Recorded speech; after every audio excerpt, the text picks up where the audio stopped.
In the dim glow of dawn, the roar of engines reverberated across the airfield. Lieutenant Jack Thompson, a seasoned pilot, prepared for yet another mission. It was 1943, deep in the throes of World War II, and Jack was stationed in England as part of the Royal Air Force. His Spitfire, sleek and battle-worn, stood ready on the tarmac. Jack's ordinary world had always been the skies. Growing up near an airfield, he had dreamt of flying since he was a boy. The call to adventure came with the outbreak of the war, and Jack answered without hesitation, trading the peaceful clouds of his childhood for the tumultuous skies of conflict. Today's mission was critical. Intelligence had reported a significant movement of enemy troops and supplies across the English Channel. Jack and his squadron were to intercept and disrupt this convoy. As he climbed into the cockpit, he felt a mix of determination and dread. He had faced many challenges in the air, but each mission brought new dangers. The Spitfire's engine roared to life, and Jack taxied to the runway. With a final glance at the control tower, he pushed the throttle forward, and the plane surged ahead, lifting into the sky.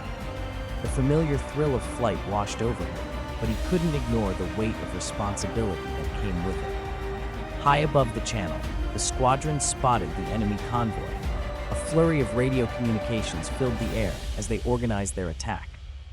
Jack's heart pounded in his chest as he led the charge, diving toward the enemy planes. Tracers zipped past his canopy, and the sky erupted in a chaotic dance of metal and fire. During the battle, Jack's plane took a hit. The Spitfire shuddered, and he struggled to keep control. Smoke billowed from the engine, and the altimeter showed a rapid loss of altitude. Jack's mind raced as he tried to assess the damage. He knew he had to make a quick decision: bail out or attempt a crash landing. Choosing the latter, Jack scanned the terrain below for a suitable spot. He spotted a clearing near a small village and aimed for it. The Spitfire groaned as it descended, and Jack braced for impact. The plane skidded across the ground, tearing through the earth before coming to a halt. Climbing out of the wreckage, Jack was greeted by the astonished faces of villagers. Despite the crash, he was alive, though battered and bruised. The villagers, understanding his plight, quickly hid him from potential enemy patrols. Jack spent days recovering, forming bonds with the villagers who risked their lives to protect him.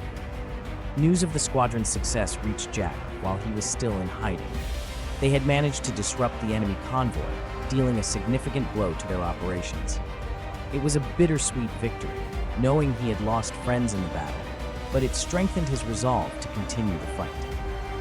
Eventually, a covert operation led by Allied forces rescued Jack and brought him back to his base.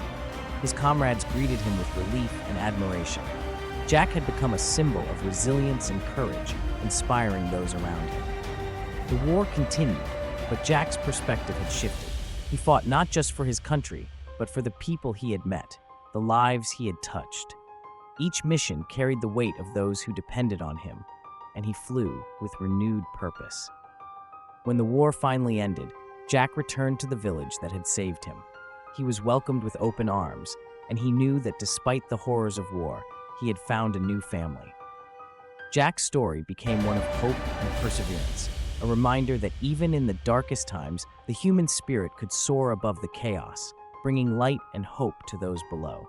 And so, Jack Thompson, the war pilot, found his reward not in medals or accolades, but in the connections he made and the lives he saved. The skies were peaceful once more, and Jack cherished every moment of the ordinary world he had fought so hard to protect.